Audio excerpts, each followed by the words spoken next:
সম্মানিত দর্শক, একটা পেন ড্রাইভকে কীভাবে উইন্ডোজ 11-এ বুটেবল করতে পারেন তাই আজকে দেখাবো। স্টেপ বাই স্টেপ আপনারা দেখতে থাকুন কিভাবে আমি বুটেবল করছি উইন্ডোজ 11 ইনস্টল করার জন্য।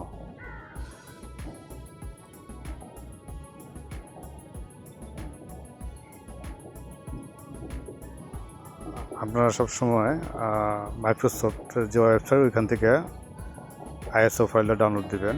অন্য কোথাও থেকে ডাউনলোড দিলে সেখানে বিভিন্ন ধরনের ভাইরাস বা নিরাপত্তার অসঙ্গতি থাকতে পারে, যার কারণে মাইক্রোসফটের থেকে ডাউনলোড দেবেন। আপনার প্রসেসিংগুলো একটু ফলো করুন আমি কীভাবে করছি। তো সবচেয়ে লেটেস্ট যে আইএসও ফাইলটা সেটাই ডাউনলোড হচ্ছে এখন।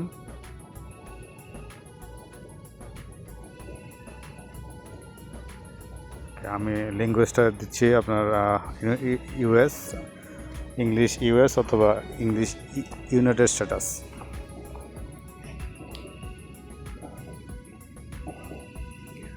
ওকে, ডাউনলোড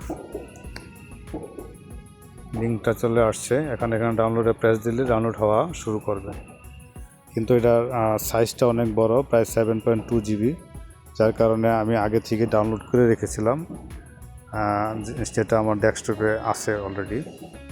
তো ডাউনলোডের যে প্রসেসিংটা এখন যে সময়টা লাগে ওটুকু আমি স্কিপ করে দিচ্ছি আপনাদের দেখার সুবিধার্থে।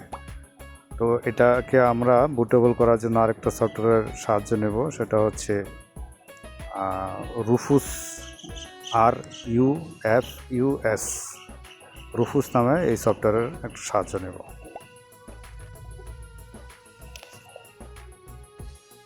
আমরা আবার গুগল ক্রোমে যাব।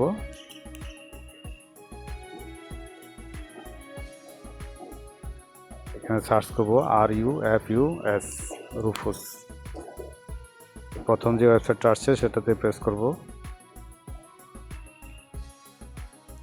এখানে নিচে কিছু ডাউনলোড লিঙ্ক আছে, এখানে সবচেয়ে লেটেস্ট যে লিঙ্কটা সেই লিঙ্কে প্রেস করুন।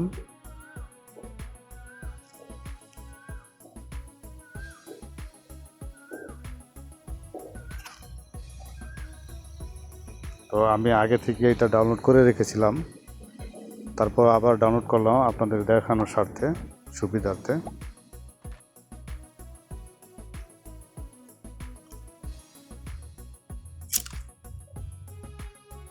তো এখন এখানে ডাবল প্রেস করব মাউসের বাম পাশে। একটা পপ আপ আসছে, সেটা দেখা যাচ্ছে না। পপ আপটাতে ইয়েস চাপ দেওয়ার পরে এরকম একটা উইন্ডো আসছে। তো এই উইন্ডোতে এখন আমাদের মূল কাজ বুটেবল করার জন্য। তো এই যে উইন্ডোটা দেখা যাচ্ছে এখন রুফুসের, এখানে আমরা যে আইএসও ফাইলটা যে বার্ন করব বা আমার পেন ড্রাইভে এটা বুটেবল করব, সেটা আমরা জাস্ট তাকে বুঝাই দিচ্ছি আর কি। তো এখানে আমার আইএসও ফাইলের যে লোকেশনটা এটা আমি দিয়ে দেব। লোকেশনটা ডেস্কটপে আছে, তো আমি লোকেশনটা খুঁজে বের করে দিলাম। তো এটা জিপিটি ফরম্যাটে হচ্ছে।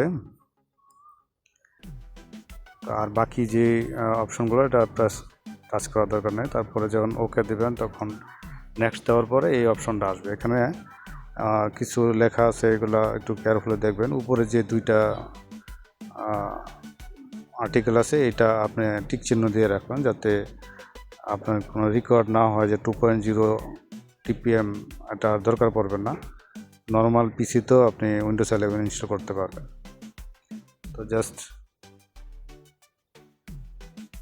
আমরা নেক্সট দেওয়াতেই স্টার্ট হয়ে গেছে। তো এখানে দীর্ঘ সময় লাগছে, আমি ওইটুকু স্কিপ করে দিচ্ছি আপনাদের দেখানোর স্বার্থে, সময় স্বল্পতার স্বার্থে। তো প্রসেসিং মোটামুটি এটুকুই। আপনারা ভালো থাকবেন। আমার ভিডিও ভালো লাগলে লাইক, কমেন্ট, শেয়ার করবেন। ধন্যবাদ।